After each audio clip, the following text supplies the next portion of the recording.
Seminário Científico, disciplina Gestão Pessoal, professora Roberta Vegas Magalhães, turma 74B. Residência médica. Os integrantes do grupo são Cláudio César Marinho Souza Bitiluf, Lucas Ribeiro Garavini Soares, Lucas Souza Lima Felipe, Luiz Felipe Vilela de Paula, Marcos Início Nogueira Palhares, Pedro Eduardo Pereira Soares Lopes, Vitor Tafur Seolim. E a entrevistada nossa é a Isadora Marinho de Souza Bitiluf, graduada na Faculdade de Medicina de Barbacena, médica residente em cirurgia geral no Hospital Santa Casa de Misericórdia de Belo Horizonte. E agora daremos início à nossa entrevista. Oi, gente. Meu nome é Isadora e hoje eu vou responder algumas perguntas para os meninos do terceiro período. Bom, antes de tudo eu vou me apresentar. Eu sou médica, entrei na faculdade em 2015 e me formei em 2020 pela Faculdade de Medicina de Barbacena. Atualmente eu sou residente do Serviço de Cirurgia Geral do Hospital Santa Casa de Belo Horizonte. Com a minha apresentação, eu já vou emendar a primeira pergunta dos meninos, que é como foi minha preparação para a residência médica. E minha preparação para a residência médica começou logo no começo da faculdade. Eu entrei tendo noção que eu queria alguma área cirúrgica, não sabia exatamente qual. E logo no começo, eu tinha muitos amigos veteranos já, e eu lembro deles comentando que eles estavam próximos, né, da época de residência, uma vivência que eu ainda não tinha, e comentavam que não adiantava só a prova teórica. Tinha também, em Minas principalmente, né, que é uma tendência muito forte, a avaliação da matriz curricular do aluno, ou seja, de toda a sua experiência durante a graduação. Sabendo disso, desde o começo eu tinha na minha cabeça que não bastava um currículo extenso se ele não agregasse para mim. E eu sempre fui atrás de coisas que me agregavam. Durante a faculdade eu fiz de tudo um pouco. Logo no começo, no terceiro período, eu entrei para o diretório acadêmico e nele eu fiquei por 3 anos. Sem pretensão de certificado, sem pretensão de nada, até porque naquela época não contava para a principal prova de Belo Horizonte, que é o Processo Seletivo Unificado, PSU. Logo após, eu fiz monitoria, fiz 4 ligas acadêmicas, fiz projetos de extensão, inúmeros, participei da Atlética. Eu acho que eu fui a única aluna da faculdade que fazia DA e Atlética simultaneamente. Com isso eu fiz publicações internacionais de trabalhos que a gente publicava em congressos, fui a vários congressos. A minha apresentação de TCC, minha orientadora era uma professora muito ligada à iniciação científica, então a gente acabou entrando com o nosso trabalho para fazer o capítulo de um livro que ela escreveu na época, então eu também fiz capítulo de livro. Mas pro fim da faculdade, eu fui fazendo o que faltava, que eram as coisas que não dependiam tanto da minha estadia em Barbacena. Lá em Barbacena, a gente fica na cidade até o 9º período, que é quando a gente faz nosso internato de urgência e emergência. O 10º período é o nosso internato rural. E o nosso internato rural a gente faz em outra cidade, geralmente zona rural. E o último ano, 11º e 12º períodos, são os nossos internatos hospitalares, que a gente vem fazer em Belo Horizonte. Então, em Barbacena mesmo, a gente só fica até o 9º período. E eu sabia que tudo que eu precisasse para agregar no meu currículo, dentro da faculdade, eu tinha que fazer até o 9º período. Então, sabendo disso, eu consegui me planejar ao longo de toda a graduação, do tempo que eu estava em Barbacena, para que meu currículo ficasse forte. As coisas que eu sabia que eu conseguiria fazer em Belo Horizonte, prova de inglês, ACLS, BLS, enfim, eu deixei para fazer no final da graduação. Ainda nisso, eu fiz cursinho preparatório para residência médica por 1 ano e meio. Geralmente o pessoal faz 1 ano ou 2 anos. Eu fiz 1 ano e meio porque eu optei por começar a minha preparação teórica no internato rural. Então, no internato rural, eu fiz o primeiro ciclo de um cursinho preparatório, metade do primeiro ciclo. No primeiro semestre do meu internato hospitalar, né, que foi meio ano, eu fiz o outro ciclo do primeiro ano desse cursinho e o primeiro ciclo do segundo ano do cursinho. Ou seja, eu fiquei durante um semestre fazendo o ciclo 1 e o ciclo 2 do mesmo cursinho simultaneamente. Então eu tinha aula 2 vezes em semana, eu tinha 2 módulos de apostila para estudar. Para mim funcionou bem, apesar de ter sido bastante apertado na época. E no meu último semestre de faculdade, eu acabei os 2 ciclos do curso, fazendo o último ciclo do segundo ano. E para mim funcionou dessa forma. Vários amigos meus fizeram 2 anos, outros amigos fizeram apenas 1 ano, ninguém fez simultâneo. Não aconselho também que seja feito. Não acho que o cursinho preparatório para residência médica é obrigatório para aprovação. Acho que é obrigatório ter disciplina, independente do método que você escolha para estudar. Eu tive a oportunidade de fazer, não me arrependo de ter feito. Acho que o principal que a gente tem que ter na cabeça é que para entrar na residência médica, não adianta ter só um currículo bom ou só uma nota teórica boa. É a junção dos dois. Se você for um aluno muito bom e tiver uma nota teórica muito boa, ninguém te tira de dentro. Mas é um processo seletivo muito concorrido. Então, ter uma nota boa e ter um currículo bom é o diferencial que todo mundo precisa ter. Hoje em dia, a gente está numa tendência de que quase todos os alunos que fazem o processo seletivo de residência e que querem fazer residência médica já se preocupam com o currículo desde o começo. Então, o currículo acaba não sendo tanto um diferencial, o que te diferencia mesmo é a sua nota de prova. Eu lembro que a maioria dos meus amigos tinha um currículo bom. Por volta de 8, 9 pontos. O máximo de pontos é 10. E o meu currículo, ele era mais ou menos 12. O máximo de pontos que você pode fazer na matriz curricular são 10 pontos. Mas o currículo não vale só 10, ele vale aproximadamente 12, 12,5. Ou seja, se você fizer tudo que tem no currículo, você não vai ter 10, você vai ter 12,5. Mas eles só te pontuam até 10 pontos. E o meu currículo passava de 10. Isso é bom porque caso algum certificado seu dê problema durante o processo, você tem outro para colocar no lugar e acaba continuando com a pontuação máxima. Então, dito isso, entrei na residência médica e agora? Eu não vou entrar muito no mérito com vocês de como é o processo seletivo inteiro da residência médica, eu tentei pincelar minha experiência no último vídeo. E a segunda pergunta dos meninos já é sobre como eu concilio a carga horária da residência com a vida pessoal. Na residência cirúrgica, em qualquer área cirúrgica, a gente sempre fala que tem hora para começar e não tem hora para acabar. Por que isso? Porque cada paciente é cada paciente. A gente faz uma proposta cirúrgica, a gente tem uma proposta de abordagem, a gente vê um exame de imagem, mas quando a gente abre, que a gente define o que vai ser feito. Fora isso, alguns pacientes complicam, alguns pacientes sangram mais que outros, têm intercorrências diferentes de outros, então às vezes a gente programa um tempo cirúrgico de 3 horas para aquele paciente e a cirurgia leva 6. E isso acontece com frequência, então você nunca sabe que horas você vai sair do hospital. E como a gente se planeja em relação à vida pessoal? Basicamente elegendo prioridades, né? No meu caso, se eu quero fazer algum exercício físico, eu faço antes da residência. Então, antes de 7 da manhã.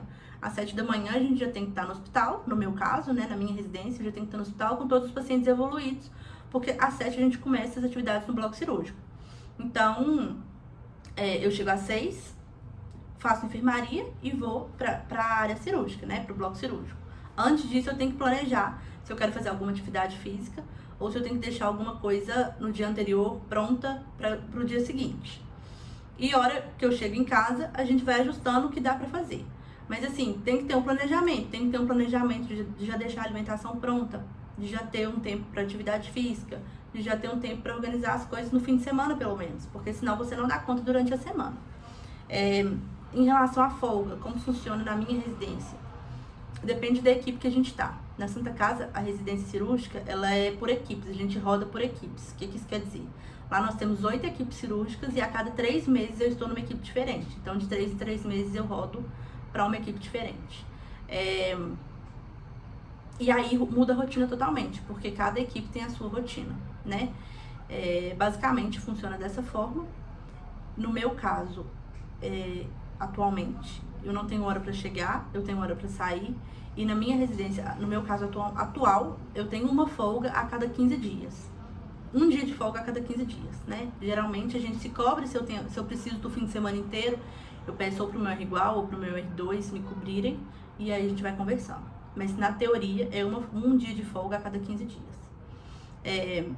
E a questão do planejamento entra até agora. Eu prometi que eu faria esse vídeo, que eu gravaria pra vocês, e agora são 22h30 e eu tô aqui gravando, porque eu cheguei em casa hoje às 10. Então assim, ou você se programa pra fazer cansado as suas atividades, né? Como eu tô cansada agora, ou você simplesmente não realiza. E aí entra também a questão do lazer. Na maioria das vezes que eu saio, que eu vou me divertir, que eu vou fazer em alguma festa, alguma coisa do tipo, eu estou cansada. E o residente, principalmente o residente de primeiro ano, que é o que tem a carga burocrática mais pesada do hospital, né, que a gente lida muito com papel, com a parte burocrática, com a parte chata da residência, a gente se habitua a sair cansado. Ou você sai cansado e vai divertir cansado, e vai viver sua vida cansado, e vai deixar a vida pessoal em dia, ou você não sai. E eu acho que o principal ponto disso tudo, de dar conta de tudo, é entender que a residência médica ela tem dia para começar e dia para acabar. Então, não é um suplício, a gente tá ali porque quer, a gente vai fazer as atividades conforme a gente quer. Vamos para a próxima pergunta, então. A próxima pergunta é em relação às habilidades que eu considero importantes para a gestão de tempo e carreira médica. Eu acho que isso vale para quem está no primeiro período, para quem está no último, para quem é médico, para quem é dentista, para quem é engenheiro, enfim. Acho que em qualquer área da nossa vida que a gente se propõe a dedicar, a gente tem que eleger prioridades. Senão, né, o dia da gente vira uma bagunça. Acho que na residência é muito difícil criar rotina, igual eu falei no vídeo anterior, porque cada dia é de um jeito. Mas se a gente define prioridades, a gente coloca no papel o que tem que ser feito naquele dia, tudo flui mais fácil. E é o que eu tento fazer. A minha experiência, que é a próxima pergunta já, de como está sendo minha experiência na residência médica, está sendo excelente. Não é fácil. Acho que nada é fácil na vida da gente. A faculdade não é fácil. Alguns períodos são mais difíceis que outros, e na residência é a mesma coisa. A gente tá ali porque quer, né? Igual eu falei anteriormente, todo mundo entra na residência porque quer, todo mundo escolhe a área que quer. Mas a gente não entra na residência e para e vê só o que quer. Apesar da minha residência ser cirúrgica e eu ver predominantemente cirurgia geral, dentro da cirurgia geral também tem coisas que me agradam mais e coisas que me agradam menos. Cirurgias que me agradam mais e cirurgias que me agradam menos. E áreas que me agradam mais e áreas que me agradam menos. E a gente tem que aprender a lidar com isso, senão a gente se frustra. Principalmente no primeiro ano. No primeiro ano, a gente faz mais a questão, igual eu estava falando para vocês, burocrática, de aprender o serviço do hospital, de fazer papel, de mexer com casos mais simples, do que o meu R3, por exemplo, que já opera praticamente sozinho. E isso é natural. Então, se a gente não entra na residência sabendo que as coisas vão ser assim, a gente acaba se frustrando, porque a gente espera chegar já sabendo tudo, fazendo de tudo, e a gente está num processo de aprendizado. Eu falo que o R1, ele é tipo uma criança de 5 anos, que entra sem saber fazer nada e tem que sair do seu último ano sabendo fazer tudo sozinho. Ou pelo menos o que não fazer, né? Quando pedir ajuda, como resolver os problemas, porque a gente é médico já. Eu entrei na residência, eu já era médica, mas eu era uma médica que tinha acabado de formar. Então eu não tinha experiência nenhuma, de nada. Hoje em dia eu ainda tenho muito pouca experiência. Mas o nosso crescimento durante a residência, ele é exponencial, é muito rápido. A gente fica tanto tempo no hospital, tanto tempo naquele serviço, que as coisas vão acontecendo numa velocidade muito rápida. Você pega o serviço muito rápido, você aprende muito, todo dia é um dia de novo aprendizado. Então ver esse processo de crescimento, mesmo que ele seja lento, é muito gratificante.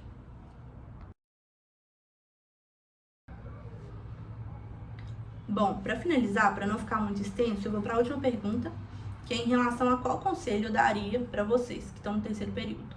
Eu acho que o conselho principal é não tenham pressa, mas não percam tempo. Por que eu falo isso? Porque eu acho que a gente não tem que entrar na faculdade no primeiro período pensando em residência médica. Acho que a gente tem que viver a experiência da faculdade. Antes da gente ser um especialista, da gente ser um residente, da gente concluir a nossa residência médica, a gente tem que ser um bom médico. E isso a gente aprende durante a faculdade. Então, acho que o ponto principal é dedicar à faculdade, focar na faculdade e não fazer coisas por currículo. Eu lembro que quando eu estava na faculdade, eu fiz 4 ligas acadêmicas, todo mundo falava comigo, nossa, você é louca, pra que isso? Você não precisa disso pro seu currículo. Mas eu não estava fazendo aquilo pelo currículo, eu estava fazendo aquilo pela experiência. Eu lembro que quando eu estava nas minhas ligas, eu fazia junto com as ligas estágio extracurricular. Eu acho que eu fiz 3 estágios extracurriculares de 180 horas. Isso era muito pesado. Mas eu conseguia me organizar para fazer porque eu sabia que aquilo ia me fazer crescer enquanto profissional. Eu ia ter experiências ali que iam me ajudar a definir o que eu queria fazer da minha vida. Mas eu nunca deixei o estudo de lado para estar fazendo as atividades extracurriculares. Então, assim, façam tudo que tiverem vontade, corram atrás do que vocês querem, mas não abandonem o principal, que é o foco na faculdade. E quando chegar, né, no 5º ano, aí eu acho que é hora de começar a pensar na residência e continuar estudando para a faculdade, mas num olhar mais voltado para a prova de residência. Porque a prova de residência é um concurso, né? E como todo concurso, a gente tem que ter estratégia para fazer. Então, meu conselho para vocês é aproveitem muito a faculdade. Foi a melhor época da minha vida, não tenho a menor dúvida disso.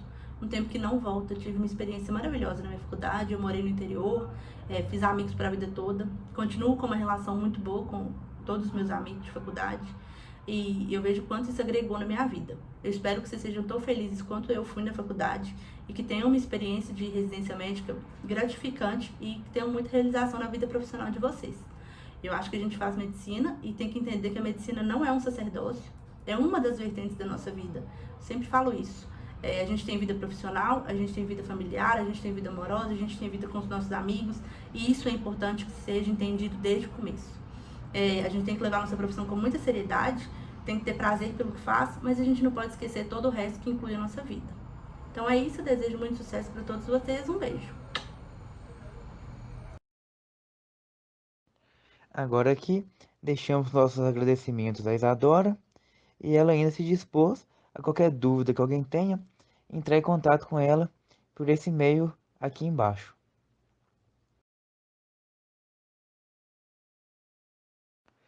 Agradecemos a atenção de todos e muito obrigado.